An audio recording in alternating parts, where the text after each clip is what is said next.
ശിവ് സാറെ, ഇന്നത്തെ ലൈവ് കേട്ടിട്ടെ യേശുക്രിസ്തു ശിഷ്യന്മാരുടെ കാല് കഴുകുന്ന കാര്യം പറഞ്ഞിരുന്നല്ലോ. അപ്പം ഒരു സംശയം തോന്നിയത്, യേശുക്രിസ്തു സ്നാനം ഏറ്റിരുന്നു യോഹന്നാനിൽ നിന്ന്. ശിഷ്യന്മാർ ചിലരും യോഹന്നാന്റെ ശിഷ്യന്മാരായിരുന്നല്ലോ ആദ്യം, അവരും സ്നാനം ഏറ്റു. പക്ഷെ യേശുക്രിസ്തു ആർക്കും സ്നാനം കൊടുത്തില്ലല്ലോ, ജലത്താലുള്ള സ്നാനം കൊടുത്തിട്ടില്ലല്ലോ. എന്നോട് ചോദിക്കാതെ. അതെ, അപ്പൊ ഇതായിരുന്നു എന്റെ തെറ്റിദ്ധാരണ. ഞാൻ വിചാരിച്ചു ഈ കാല് കഴുകുന്നത് ഏകദേശം അതുപോലെ ഒരു സ്നാനം. കാരണം പത്രോസ് പറഞ്ഞു എന്റെ കാല് കഴിയാൻ സമ്മതിക്കില്ലെന്ന് പറഞ്ഞപ്പോ, കാല് കഴിയില്ലെങ്കിൽ നിനക്ക് എന്നെ ഞാനുമായിട്ട് പങ്കുമില്ലെന്ന് പറഞ്ഞു. അപ്പൊ ഞാൻ തെറ്റിദ്ധാരണ ഇരിക്കുവായിരുന്നു, ഇതൊരു സ്നാനം പോലെ കൊടുത്തതാ, കുർബാന അനുഷ്ഠിച്ചല്ലോ അതുപോലെ തന്നെ സ്നാനം കൊടുത്താന്ന് കരുതിയിരിക്കുവായിരുന്നു. ലൈവ് കേട്ടപ്പോഴേ മനസ്സിലായി അല്ലെന്ന്. അപ്പൊ അത് യേശുക്രിസ്തു അപ്പൊ സ്നാനം കൊടുത്തില്ലല്ലോ ശിഷ്യന്മാർക്ക്, ജലത്താലുള്ള സ്നാനം സ്നാനം ജലത്താലുള്ള സ്നാനം കൊടുത്തല്ലോ. അതല്ലേ പറഞ്ഞ കുളിച്ചിരിക്കുന്നതിന് കാൽ മാത്രം കഴിയാൻ മതി. അപ്പൊ ഓൾറെഡി അവരെ സ്നാനപ്പെടുത്തിയെന്നല്ലേ അർത്ഥം. ഓക്കെ. അപ്പം പ്രത്യേകിച്ച് രേഖപ്പെടുത്തിയിട്ടില്ലെന്നേ ഉള്ളൂ. രേഖപ്പെടുത്തിയിട്ടില്ലെന്നുള്ളതല്ല, സ്വാഭാവികമായിട്ടും നമുക്ക് ഊഹിക്കാം യേശു 100% സ്ത്രീകന്മാർക്ക് സ്നാനം കൊടുത്തിട്ടുണ്ട്. കാരണം അന്ന് ഒരു ഗുരു പ്രഭാഷണം തുടങ്ങുമ്പോൾ ആ ഗുരു ശിഷ്യന്മാർക്ക് സ്നാനം കൊടുക്കും. എന്നിട്ട് സ്നാനം കൊടുത്തിട്ട് ആ ഗുരുവിനോട് കൂടെ ചേരുകയാണ്. യേശുക്രിസ്തുവിനോട് ചേരുവാൻ സ്നാനമേറ്റിരിക്കുന്നവരായ നിങ്ങൾ എന്ന് പറയുമ്പോൾ എന്താണ് യേശുക്രിസ്തുവിനോട് ചേരുക എന്ന് പറഞ്ഞാൽ? എങ്ങനെയാണ് യേശുക്രിസ്തുവിനോട് ചേരുന്നത്? ഗലാത്യ ലേഖനത്തിൽ പറയുന്നുണ്ട്, അല്ല, യേശുക്രിസ്തുവിനോട് ചേരുവാൻ സ്നാനമേറ്റിരിക്കുന്നവരായ നിങ്ങൾ എന്ന് പറയുന്നുണ്ട്. എങ്ങനെയാണ് യേശുക്രിസ്തുവിനോട് ചേരുന്നേ? യേശുക്രിസ്തുവിന്റെ രീതികൾ പിന്തുടരുക, അല്ലെങ്കിൽ ആ മാർഗം. സ്നാനപ്പെടുമ്പോ എങ്ങനെയാ യേശുക്രിസ്തുവിനോട് ചേരുന്നേ? കിട്ടിയില്ല. അത് കിട്ടിയില്ല. സ്ക്രീനെ നോക്ക്. സഹോദരന്മാരെ, നമ്മുടെ പിതാക്കന്മാർ എല്ലാവരും മേഘത്തിന് കീഴിൽ ആയിരുന്നു. എല്ലാവരും സമുദ്രത്തിലൂടെ കടന്നു. എല്ലാവരും മേഘത്തിലും സമുദ്രത്തിലും സ്നാനമേറ്റ് മോശയോട് ചേർന്നു. അപ്പൊ അവർ സ്നാനമേറ്റ് മോശയോട് ചേർന്നു. യോഹന്നാന്റെ സ്നാനമേറ്റവർ ആരോട് ചേർന്നു? യോഹന്നാനോട് ചേർന്നു. അതുകൊണ്ടാണ് യോഹന്നാന്റെ സ്നാനമേറ്റവരെ പിന്നെയും യേശുവിനോട് ചേരാൻ. അപ്പം യേശുവിനോട് ചേരാൻ സ്നാനം. അപ്പൊ ആ ശിഷ്യന്മാർക്ക് യേശു സ്നാനം കൊടുത്തോ ഇല്ലയോ? കൊടുത്തു കാണുമല്ലോ, തീർച്ചയായിട്ടും കാണുമല്ലോ. കൊടുക്കാതിരിക്കാൻ പറ്റത്തില്ലല്ലോ. കാരണം ഞാൻ വിചാരിച്ചത് പഠിപ്പിക്കണമല്ലോ, ഈ കുർബാന എങ്ങനെ കൊടുക്കണമെന്ന് കാണിച്ചു കൊടുത്തു. അതുപോലെ ഇതും പഠിപ്പിച്ചു കൊടുത്താലേ അവർക്ക് മനസ്സിലാവുള്ളൂ എങ്ങനെ ചെയ്യാണെന്ന്. അതെ, അപ്പം സ്നാനപ്പെടുത്തിക്കൊണ്ടിരുന്നു. ഞാൻ വിചാരിച്ച ഈ കാല് കഴിയുന്ന സമയത്തായിരിക്കും അത് ചെയ്തത്. അതൊരു തെറ്റാണ് ഇരിക്കുവായിരുന്നു. ഇപ്പോഴാ മനസ്സിലായത് എന്തുകൊണ്ടാ കാല് കഴിയുന്നത്. അത് ക്ലിയർ ആയി. അടുത്ത ചോദ്യത്തിലേക്ക് പോട്ടെ, അതോ അടുത്ത ചോദ്യം കൂടി ചോദിക്കട്ടെ? ചോദിച്ചോ ഷിഫ് സാർ പറഞ്ഞു കഴിഞ്ഞോ, അതോ വേറെ? അല്ലല്ല, ഇനി എന്നാ ചോദ്യം?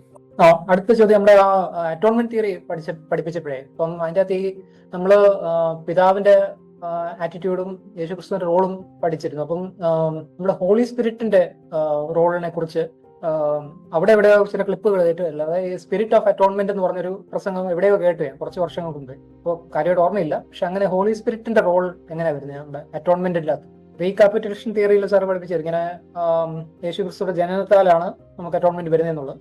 അപ്പം ഹോളി സ്പിരിറ്റിന്റെ റോൾ എന്തോ അറ്റോൺമെന്റിൽ? ഹോളി സ്പിരിറ്റ് ഈ വാക്യം വായിച്ചു നോക്ക്. യേശു സ്നാനം കഴിപ്പിച്ചുകൊണ്ടിരുന്നുണ്ടോ? യേശു സ്നാനം നടത്തുന്നുണ്ടായിരുന്നു. ഞാൻ വിചാരിച്ചു യോഹന്നാനിൽ നിന്ന് സ്നാനം ഏറ്റത് യേശു സ്നാനം നടത്തിക്കൊണ്ടിരുന്നു, കണ്ടില്ലേ? അതെ. അപ്പൊ തന്നെ അപ്പുറം യോഹന്നാനും നടത്തിക്കൊണ്ടിരുന്നു.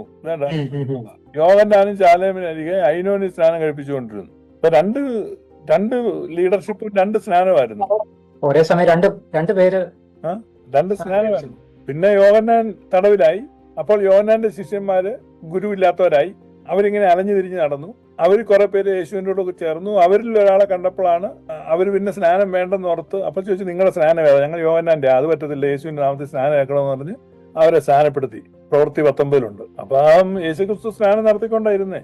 പിന്നീട് യേശുക്രിസ്തുവിന്റെ ഉയർത്തെഴുന്നേൽപ്പിന് ശേഷം മൂറോൺ തൈലം പ്രത്യേകം കാച്ചിയെടുത്തത് തൈലാഭിഷേകം കൊടുത്തു. മൂറോൺ തൈലം സ്നാനമല്ല, അത് പൗരോഹിത്യത്തിന്റെ അടയാളം. നമ്മള് കുർബാനയ്ക്ക് ആരോ ഞാൻ ചോദിച്ച അതിന്റെ ഇടയ്ക്ക് ഒരു ക്വസ്റ്റ്യൻ. അവര് യോഹന്നാൻ അവര് സ്നാനം കഴിപ്പിച്ചവരല്ലേ യസീദികൾ? അത് അവർക്ക് അങ്ങനെ ഒരു വിശ്വാസമുണ്ട്. യസീദികൾ അവരല്ലേ? അങ്ങനെ അവരുടെ ഒരു ഇതുണ്ട്. പക്ഷെ നമുക്കതൊന്നും എത്രത്തോളം എടുക്കാൻ പറ്റുമെന്ന് അറിയാം. ബോബിയുടെ അടുത്ത ചോദ്യം, പരിശുദ്ധാത്മാവ് എന്തായിരുന്നു? പരിശുദ്ധാത്മാവിന്റെ റോൾ, അതായത് സ്പിരിറ്റ് ഓഫ് അറ്റോൺമെന്റ് എന്ന് പറഞ്ഞ കുറെ വർഷം മുമ്പ് എങ്ങോട്ടൊരു എവിടെ ഒരു പ്രസംഗം കേട്ടായിരുന്നു. പക്ഷെ വെറി ഷോർട്ട് ക്ലിപ്പ് മാത്രം കിട്ടിയുള്ളൂ. പരിശുദ്ധാത്മാവിന്റെ റോൾ എന്താണ് അറ്റോൺമെന്റിൽ? പരിശുദ്ധാത്മാവിന്റെ അറ്റോൺമെന്റ് എന്ന് പറഞ്ഞാൽ എന്നതാ? നമ്മൾ ഏത് അറ്റോൺമെന്റാ?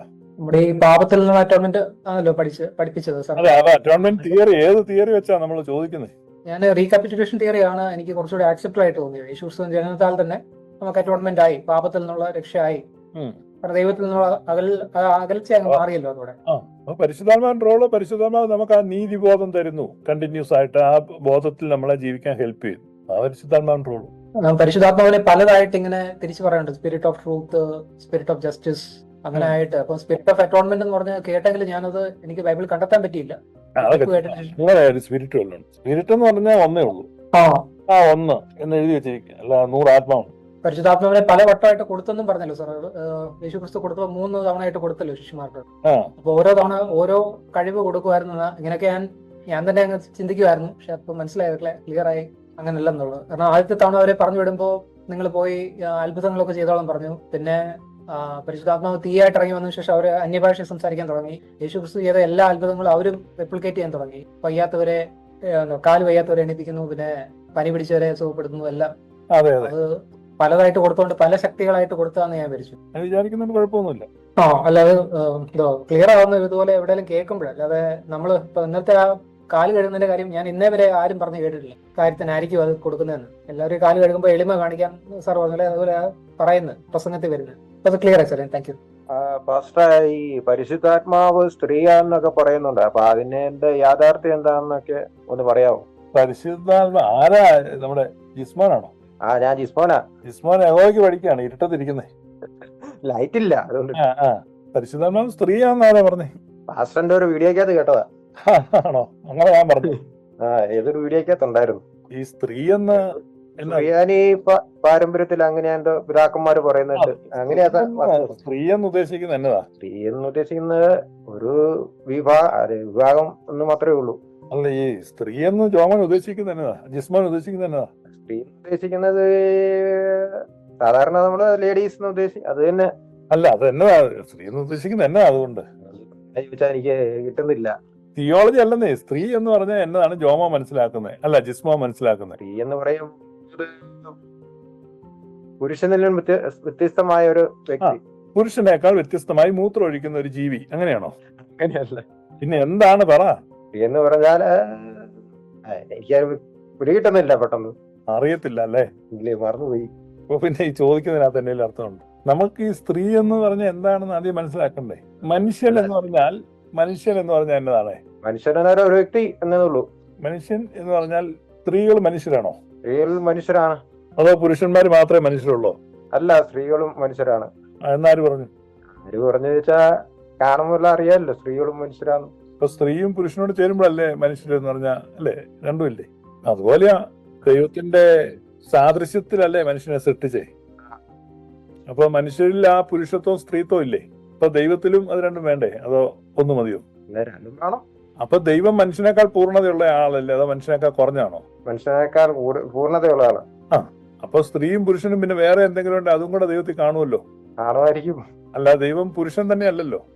പിതാവും പുത്രനും പരിശുദ്ധാത്മാവും 3 ആണുങ്ങളാണെങ്കിൽ ഒരു മെൻസ് ഹോസ്റ്റൽ പോലെ ഇരിക്കത്തില്ലേ? ശരി. കണ്ടോ? ജിസ്മോന് കത്തി. അല്ല, അത് പറഞ്ഞോണ്ട് പിന്നെ എല്ലാരും അംഗീകരിക്കുന്നില്ലെന്ന് പറയുന്നത് ഞാൻ ചോദിച്ചത്. പൊതുവെ അംഗീകരിക്കുന്നില്ല. നമ്മള് പല പിന്നെ യാക്കോബായക്കാരും ഒക്കെ മുകേഷും ജഗദീഷും കൂടെ ഒരു ലോഡ്ജ് മുറി താമസിക്കുകയാണ്. ഏറെക്കുറെ അങ്ങനെയാ ചിന്തിക്കുന്നത്. കണ്ടോ? എല്ലാം മനസ്സിലായി, സംഗതി എല്ലാം. ഈ സ്ത്രീ എന്ന് പറഞ്ഞാല് ഈ പുരുഷനിൽ സ്ത്രീയുണ്ട്. അപ്പൊ അതാണ് ഈ അടുത്ത കാലത്തായിട്ട് ഇപ്പം ലിംഗമാറ്റ ശസ്ത്രക്രിയ ഒക്കെ ചെയ്യുന്നത്. ആണ് പിന്നെ പെണ്ണാകാൻ നോക്കുന്നു, പെണ്ണാണാകാൻ നോക്കുന്നു. എന്തിനാ അവർ ആ ശസ്ത്രക്രിയ ചെയ്യുന്നേ? ആ സ്ത്രീയുടെ ഒരു മനോഭാവം ഒരു ഉള്ളിലുള്ളതുകൊണ്ട്. അവൻ ബോഡി പുരുഷന്റെ ആണ്, പക്ഷെ ആള് എന്താണ്? സ്ത്രീയുടെ ഒരു മനോഭാവം. അപ്പൊ അതുകൊണ്ട് ഈ സ്ത്രീയെ പോലെ ആകാൻ വേണ്ടി എന്ന് പറഞ്ഞാൽ ആളുകളുടെ ദൃഷ്ടിയിൽ. അപ്പൊ ഈ സ്ത്രീ എന്നതും പുരുഷൻ എന്നതും ശരീരത്തിലാണോ ആകുന്നേ? അല്ല, മനോഭാവത്തില്. കണ്ടോ? അപ്പൊ ഹോളി സ്പിരിറ്റിന്റെ മനോഭാവം എന്താണ്? രണ്ടും. ഒരു സ്ത്രീയെ പോലെ ആർദ്രതയും കാരുണ്യവും സ്നേഹവും നമ്മോട് കാണിക്കുന്നു പരിശുദ്ധാത്മാവെന്ന് കാണിക്കാനാണ് സ്ത്രീത്വം വെച്ചിരിക്കുന്നത്. മനസ്സിലായ. അല്ലാതെ ഹോളി സ്പിരിറ്റിന് ഇങ്ങനെ മാസമുറ ഉണ്ടാവുമെന്നും പിന്നെ സാനിറ്ററി പാഡ് വെക്കണമെന്നൊന്നും അല്ല അതിന്റെ അർത്ഥം. അങ്ങനെ പറഞ്ഞോണ്ട് അങ്ങനെ അത് കേട്ട അത് ബാക്കി പിന്നെ കേട്ടില്ല. അതുകൊണ്ട് ബാക്കി അത്രേ ഉള്ളായിരുന്നു, പറഞ്ഞുള്ളായിരുന്നു. ദൈവം എന്ന് പറഞ്ഞാൽ ഒരു ഫാമിലി പോലെയാണ്. അപ്പൊ ഫാമിലിയിൽ നമുക്ക് പുരുഷന്റേതും സ്ത്രീയുടേതുമായ സപ്പോർട്ടും കെയറും ഉണ്ടാകണം ചിൽഡ്രന്. അപ്പൻ മാത്രം പോരാ, അമ്മയും വേണം. അപ്പൊ അപ്പൻ പിന്നെ കൃഷി ചെയ്തോ വേട്ടയാടിയോ ഫുഡ് കൊണ്ടുവരുമ്പം അമ്മ അത് കുക്ക് ചെയ്യുകയും പിന്നെ ബാക്കി ഈ കൊച്ചിനെ പരിപാലിക്കുകയും, അപ്പൊ അപ്പനിൽ നിന്നുള്ള കെയറും പ്രൊട്ടക്ഷനും കിട്ടുമ്പോൾ അമ്മയിൽ നിന്നുള്ള സ്നേഹവും ലാളനയും ഒക്കെ കിട്ടും. ഇത് എല്ലാം കൂടെ ബാലൻസ്ഡ് ആയിട്ട് വരുമ്പോഴാണ് ഈ കുഞ്ഞ് ഒരു ഹെൽത്തി പേഴ്സൺ ആയിട്ട് വളരുന്നത്. നമ്മളെ ദൈവത്തിന്റെ ഭവനത്തിലേക്കാണ് ദത്തെടുത്തിരിക്കുന്നത്. We are adopted into the household of God. അല്ലാതെ നമ്മളെ ഒരു മെൻസ് ഹോസ്റ്റലിലോട്ട് എടുക്കുകയല്ല. മെൻസ് ഹോസ്റ്റലിൽ ജോലിക്ക് പോകുന്നതാണോ ഒരു വീട്ടിലോട്ട് ദത്തെടുത്ത് പോകുന്നതാണോ ജിസ്മോന് ഇഷ്ടം? വീട്ടിലോട്ട് പോണ. എന്നാ പിന്നെ അങ്ങനെയാണ്.